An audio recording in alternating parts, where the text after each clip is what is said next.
Panorama 95 apresenta Check-up no rádio. 7h21. Estamos de volta aqui com o nosso Panorama 95, agora com o Dr. Belísio Neto, médico geriatra, no quadro Check-up no rádio. Dr. Belísio, seja bem-vindo aqui ao nosso Panorama 95. Bom dia. Bom dia, Marcos, Geraldinho. Bom dia a todos que nos ouvem, nos assistem.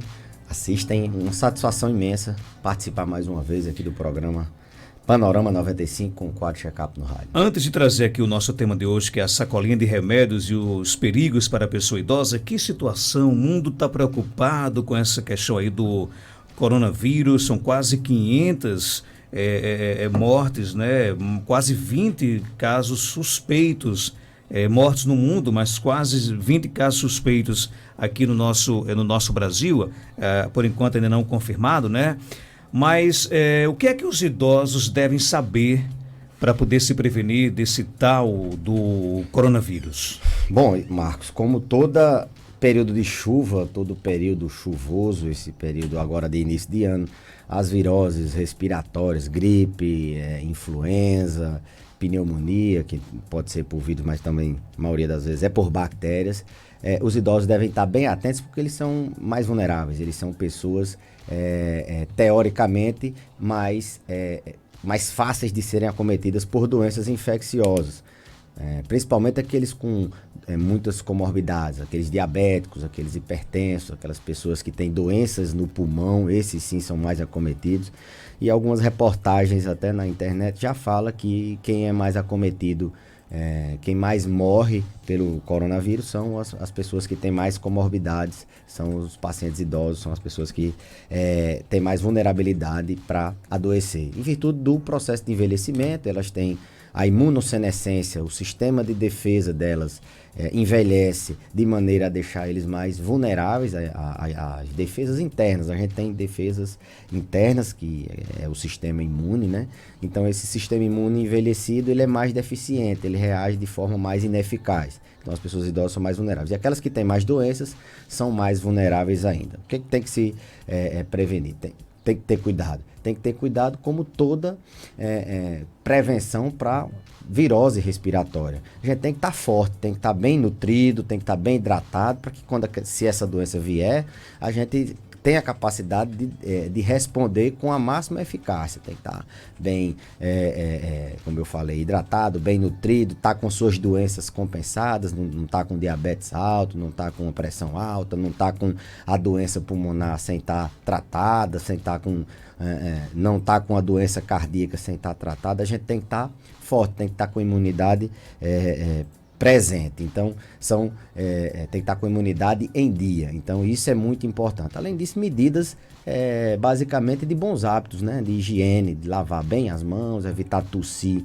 em público, sempre colocar a mão no rosto, de preferência com lenço descartável, alimentos sempre bem lavados, aqueles cuidados de evitar aquela transmissão através dos alimentos, evitar ambiente com gente gripada, ambientes fechados, e estar bem nutrido, bem hidratado, com sistema imune em dia. Basicamente é isso: álcool gel, lavar as mãos, evitar tossir e não passar para os outros. Se tem uma pessoa idosa, evitar tossir perto dela, ou se a pessoa idosa está doente, evitar tossir para não passar para as outras pessoas. Bons hábitos de higiene.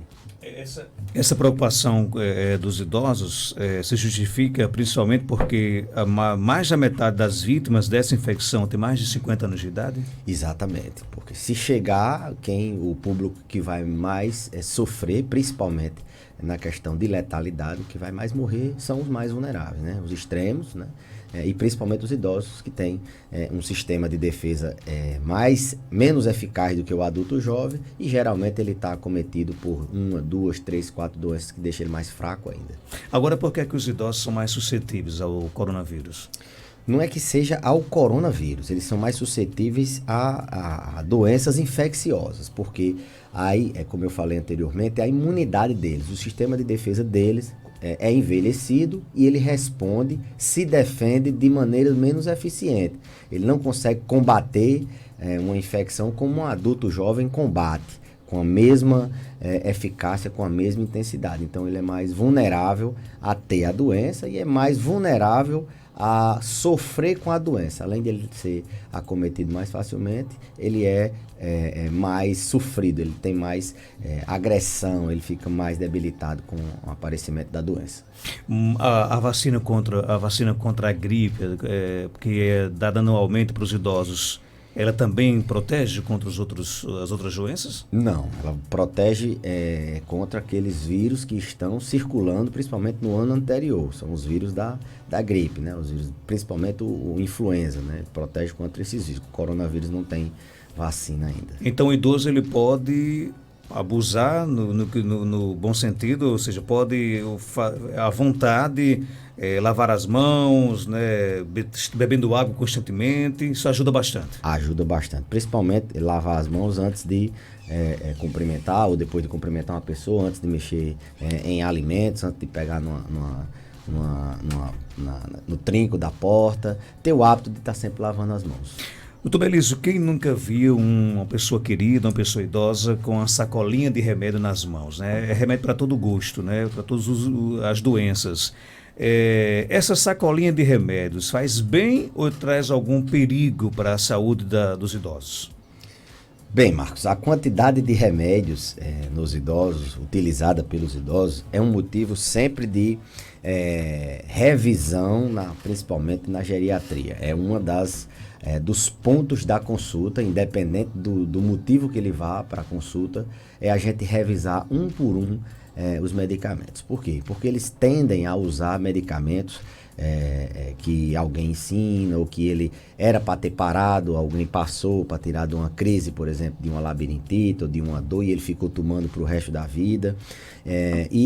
Até se criou-se uma campanha mundial, uma campanha de que o menos é mais, a gente tenta usar apenas aquilo que realmente o paciente idoso precisa, pensando em desprescrever algumas coisas.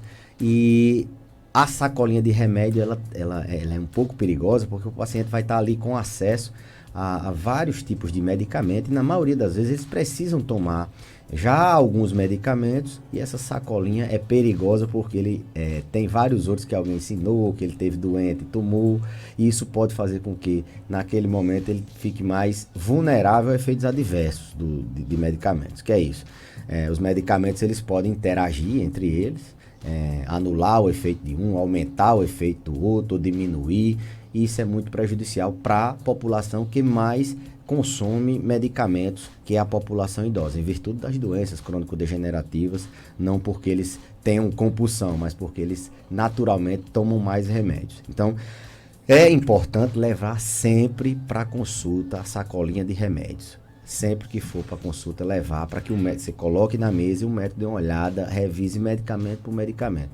Esse aqui eu estou tomando, mesmo que seja, não, é natural, mesmo que seja, não, é só para isso, só para aquilo, leve a sacolinha, junte tudo.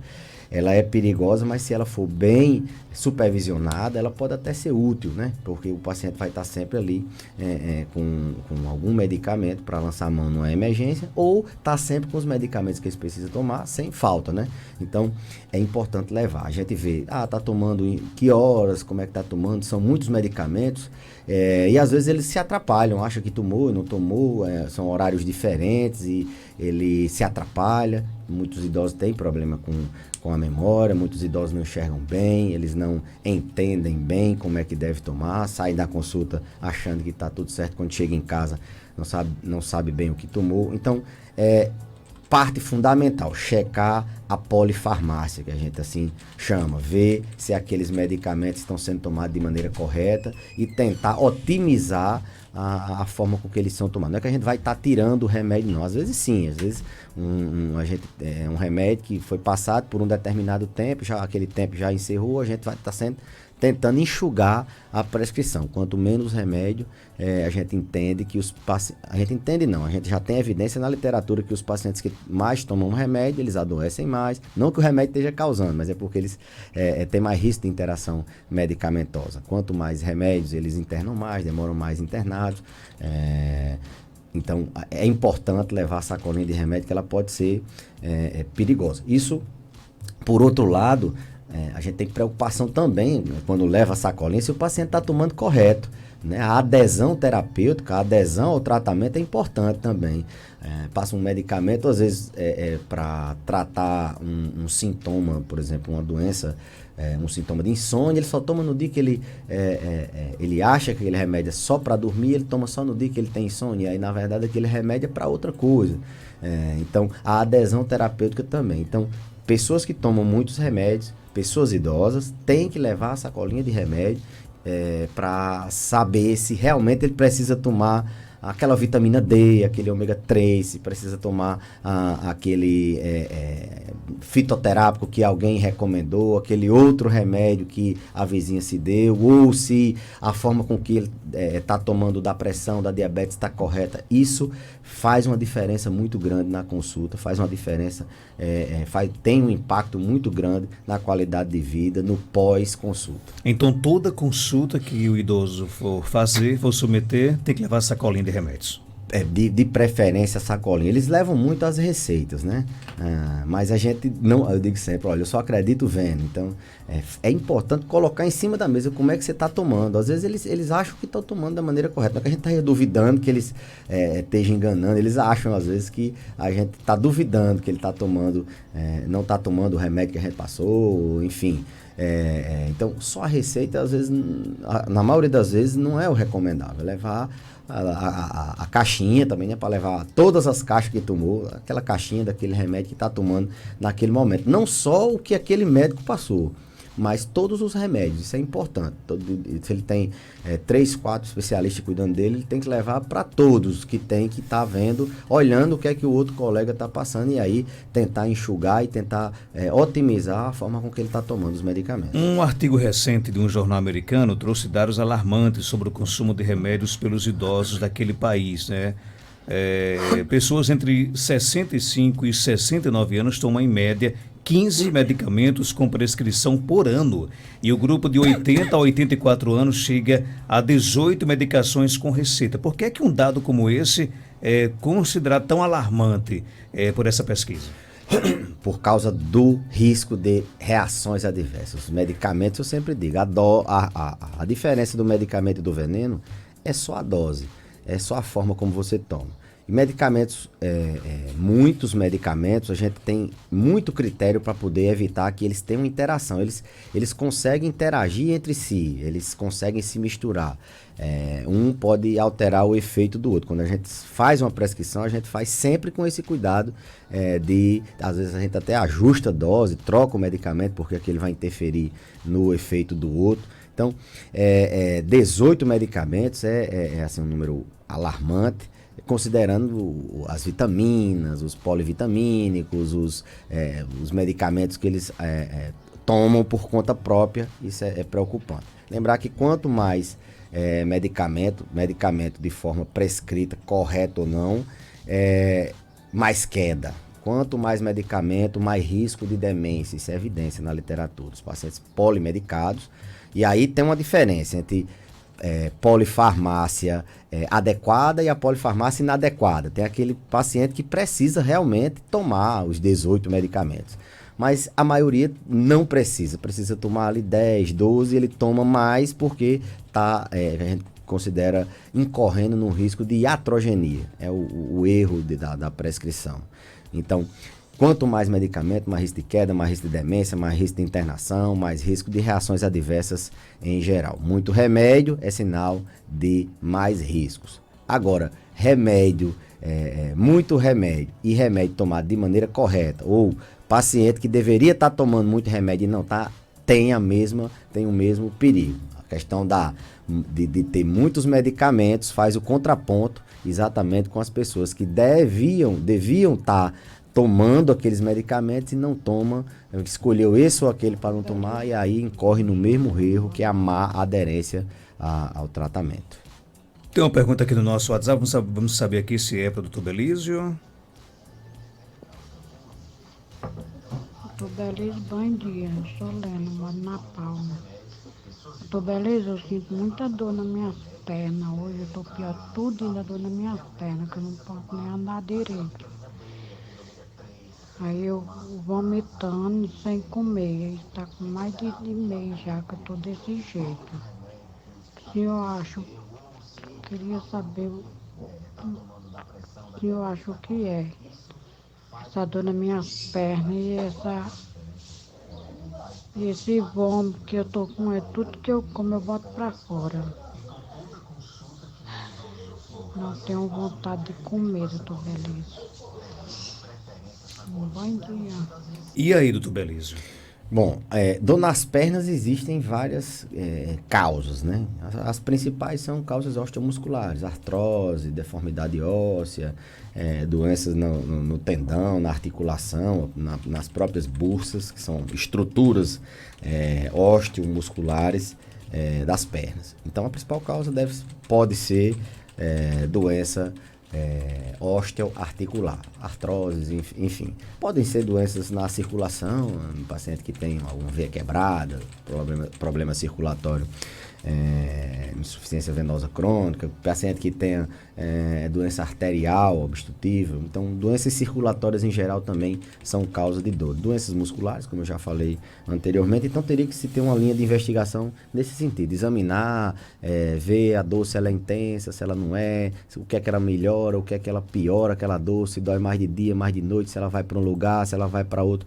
Teria que detalhar melhor numa consulta para a gente poder pensar numa causa. A associação com vômito e com perda de apetite, geralmente dor generalizada, com vômito, com sintomas gerais, a gente pensa em doenças infecciosas, doenças autoimunes, teria que se detalhar melhor. Agora sim, um paciente que está vomitando, tudo que ele come, ele vomita, ele tem que ir para uma emergência, ele tem que ser tratado, não pode tudo que a gente vai comer. Seria recomendado ir procurar o pronto-socorro do hospital regional ou algum outro pronto-socorro, a unidade de saúde da família, não pode ficar em casa não. Causas para vômitos existem inúmeras, né? Pode ser, como eu falei, uma doença infecciosa, uma gastroenterite, infecção intestinal, passando por doenças mais sérias, doenças seríssimas como um câncer, como outras doenças, mas tem que se investigar a causa desse vômito. Consequentemente, a pessoa vomitando perde o apetite. Não existe uma relação assim, tão assim, próxima de dor nas pernas e vômito. Deve ser um quadro geral que está causando essas duas coisas. Teria que se detalhar melhor. Ok, tem mais pergunta? Bom dia. Eu queria saber que eu tomo muito Docilar para coluna, porque eu sinto muita dor nas minhas costas e tomo Docilar. Aí quando eu tomo Docilar, melhora. Eu tomo 3 por dia. O que você acha?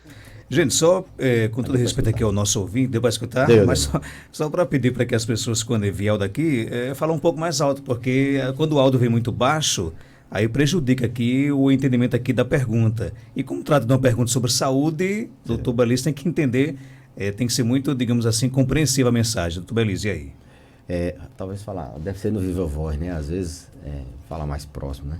Bom, dor na coluna, né? E ela tomou Torcilax, Tandrilax. Esse medicamento, ele é diclofenaco, ele é uma associação. Diclofenaco com relaxante, que é um anti-inflamatório, com relaxante muscular, carisoprodol, com um analgésico, paracetamol. Então, ele vai pegar 3 medicamentos para tratar dores, geralmente osteoarticulares. As pessoas sempre estão tomando, sempre estão perguntando, porque é um remédio que ele pega várias estruturas, né? Ele relaxa o músculo, ele tira a dor e desinflama. Ele, para a coluna, é muito utilizado, dores na coluna, e as pessoas sentem um alívio, mas anti-inflamatório é inimigo do idoso até que se prove o contrário. A gente lança a mão? Lança. Alguns pacientes a gente precisa. Tempo curto ali, fica monitorando o uso dele, porque os idosos são mais suscetíveis ao anti-inflamatório agredir o rim dele, ele entrar numa insuficiência renal.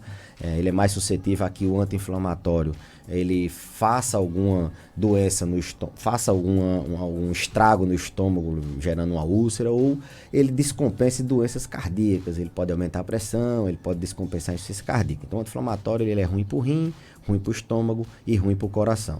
Então, não recomendo, principalmente os idosos, a tomarem anti-inflamatório, principalmente de forma automedicada.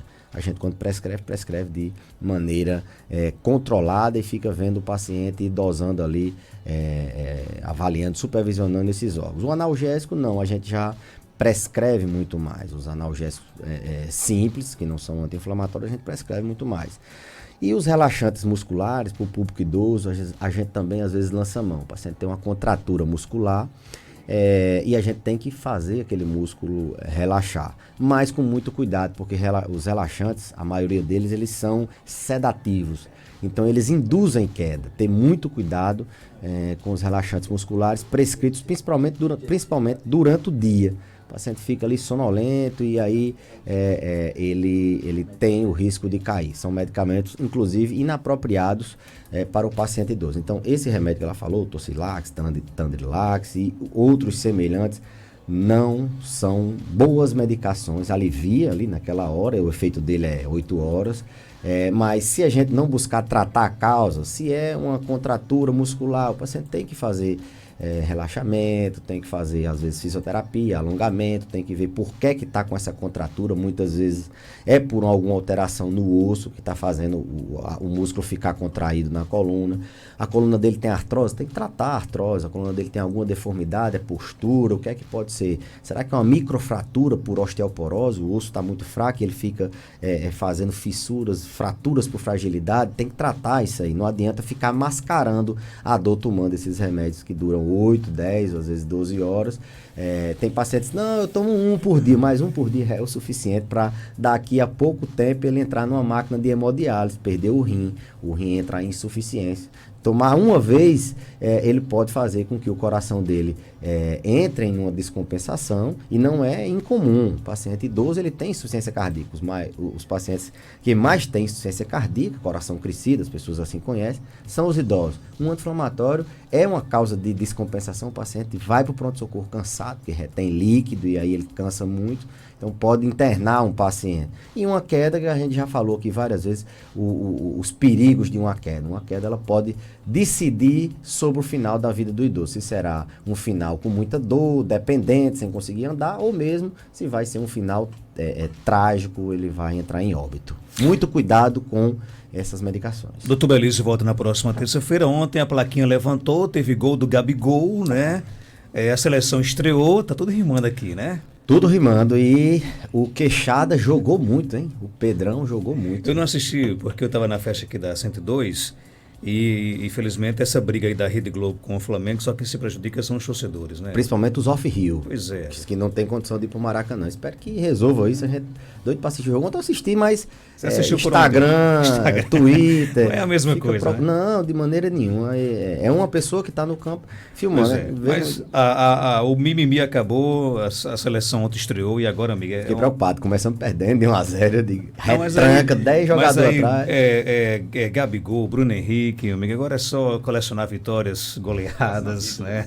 Títulos, né? Jesus já tem um agora, dia 16, né? Que Jesus lá de cima nos abençoe, abençoe o Jesus aqui de baixo, vai dar tudo certo. Jesus, João de Deus, Pedro, Lázaro, é só nomes bíblicos. Gabriel, acho que Gabriel também. Nomes bíblicos. Obrigado, doutor Belício. Um abraço e até a próxima terça, se Deus quiser. 7h44, confirmado.